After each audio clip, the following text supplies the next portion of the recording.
Hi, everybody. I'm going to give a few minutes of notes here on The Story of an Hour, which is the first story I'm having you read in our short story section. Now, I've already posted the plot and narration PowerPoint in week 5. So this particular story I think goes along well with the idea of plot and narration. And of course, we'll talk about other elements of fiction as well, including characters and setting. These will be detailed in different weeks into the future, but we still need to talk about them with every story. So here we have a brief summary of the story. Now, I'm not going to read this summary of the story, and you can pause the slideshow right here so that you can read it yourself. Take notes if you need to. It really is just a plot summary of what happens in The Story of an Hour by Kate Chopin. The setting of the story. The setting is largely confined to one room indoors. She does start out, as all of the characters start out, downstairs, presumably in the living area. The hour that the story takes place is in her room. She goes upstairs to be alone in her room, and then the very ending she comes back downstairs.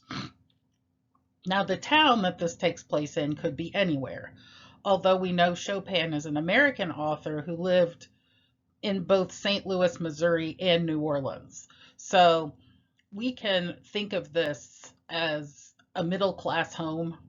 Obviously, it has at least 2 stories. She has a nice window to look out of. Kate Chopin herself, as the author, was an upper middle class woman who was a business owner as well as an author. The time is the present day of the story. So 1894 is when the story was written, at the end of the 19th century, considered the Victorian era, both in Britain and in America. Why is this important? Well, it's a progressive story, meaning it's really ahead of its time.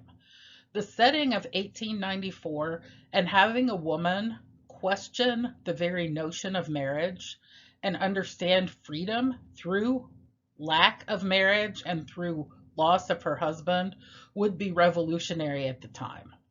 And so it's important to remember that this story is an early, very early feminist story, many years, decades before women even had the right to vote.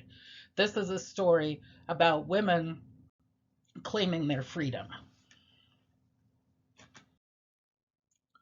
So the narration, okay, what kind of narrator is this?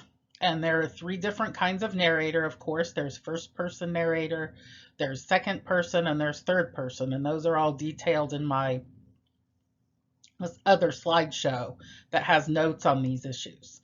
This story has a third person narrator. Okay, Louise does not tell her own story using the pronouns I.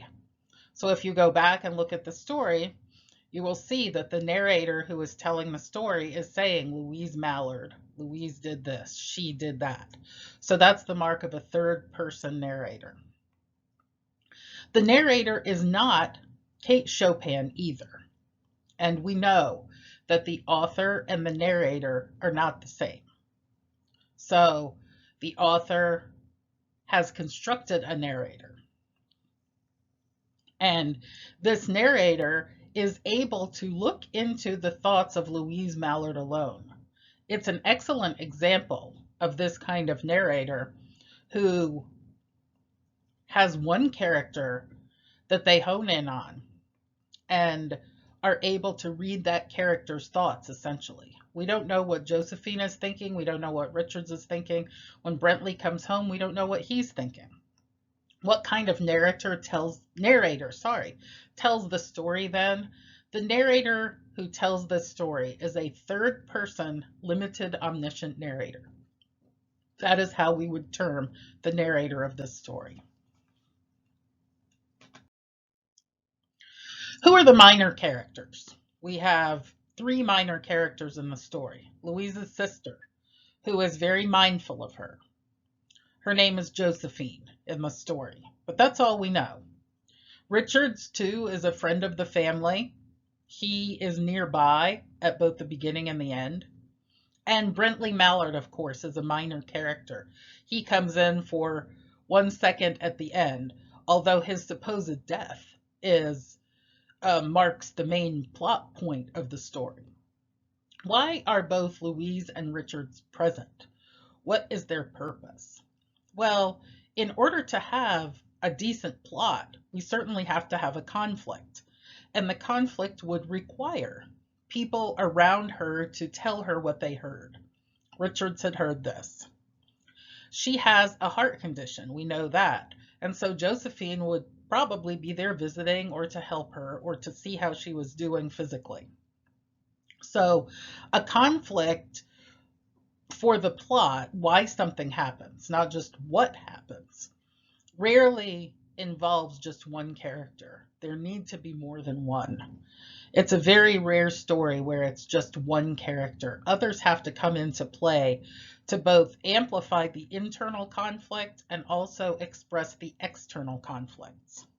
So they're minor, but they're important. They serve as sometimes foils to the main character. So, for instance, Josephine, she's knocking rapidly on her sister Louise's door. And Louise said, "Just a minute, I need some more time." And that one little instance in the story lets us understand that Louise is sort of reveling in her freedom, that she needed someone to knock for her to, first of all, continue to revel in the freedom, and then second of all, kind of move out of this trance and understand that she's going to have a free marriageless life from then on. So here's a major theme of the story, and that's freedom. Louise never knew she desired freedom until her husband died. It was not something that she would have ever thought of or verbalized. At this time, divorce was not a real true option for married upper middle class, or upper class white women. They could get divorced, but if they were in certain social situations, they would be shunned. It would be difficult for them to go back to their families or find work. She also has a heart condition.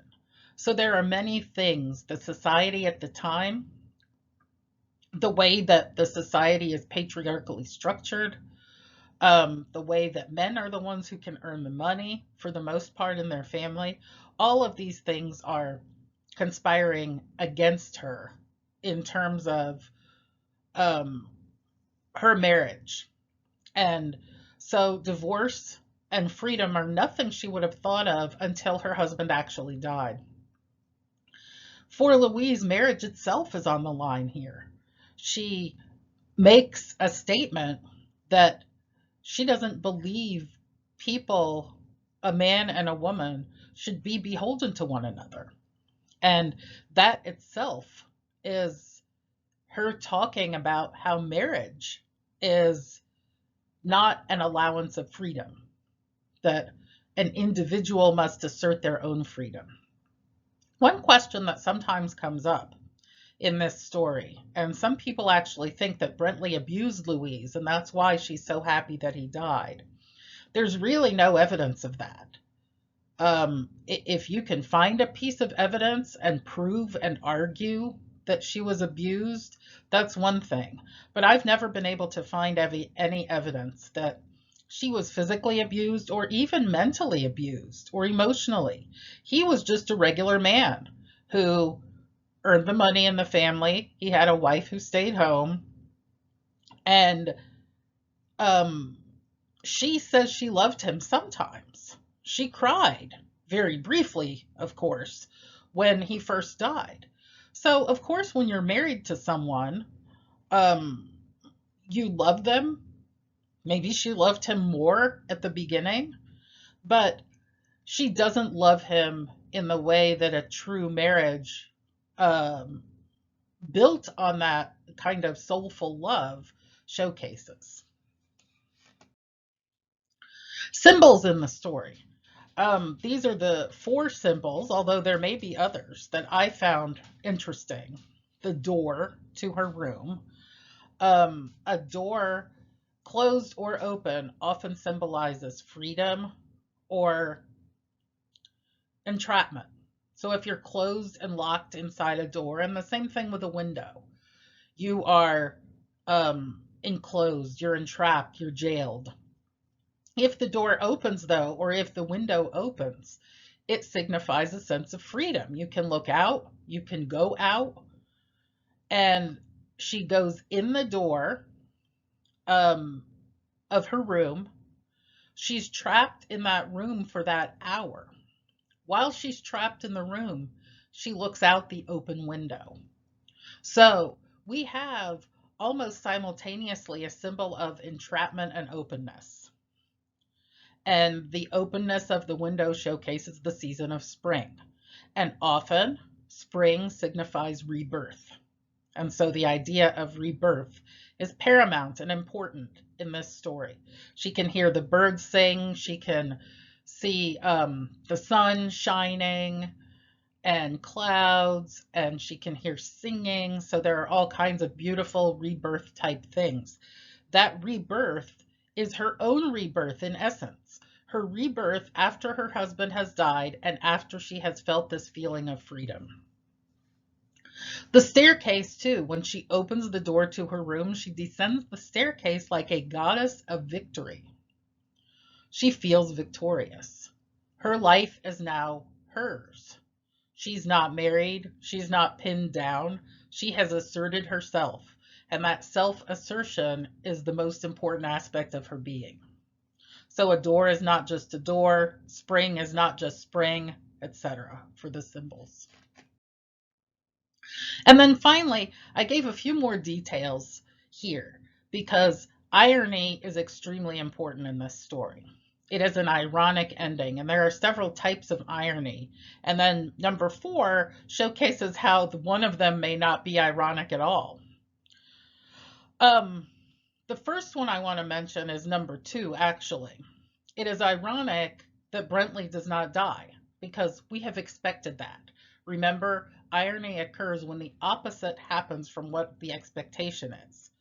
We think he's dead, and then Louise dies. So that is certainly ironic. That's a great example of irony. We did not expect her to die. The heart condition foreshadows her death, but it doesn't make us expect her death. So those are two different things. Number 1, doctors say she died of, quote, joy that kills. She did not die of joy. She dies of heartache and grief because the minute that Brentley re-enters her room and their home, she's still married. Freedom is gone. Freedom has dissipated within 1 second, and she felt freedom for only an hour up in her room. Number 3, when she sees Brentley, we expect joy. So we expect her to feel a sense of joy, and instead we get a sense of death. And again, perhaps this is not a complete form of irony, as we know that Louise has a heart condition, so anything stressful might cause a heart attack. Again, foreshadowing. And then number 4, I've often thought about this, and other students have too. Perhaps it is not ironic that she dies. So when she sees him, she must die. It actually may be the very thing we expect, because she will not be able to live in a marriage anymore. For her, marriage is the ultimate form of entrapment now. For her, marriage is something that will encase her and that will bind her for the rest of her life. And so, what could the moral or the message be here? Again, a progressive feminist story saying the only way that we can be ourselves as women is if our husbands are to die, or if we ourselves die if we're married. It's cynical and it's sad, but Kate Chopin is known as an author who brings these ideas to the forefront, who teases new ideas of especially for her time frame, that may not and certainly were not considered back then. Okay, thanks for listening. Bye bye.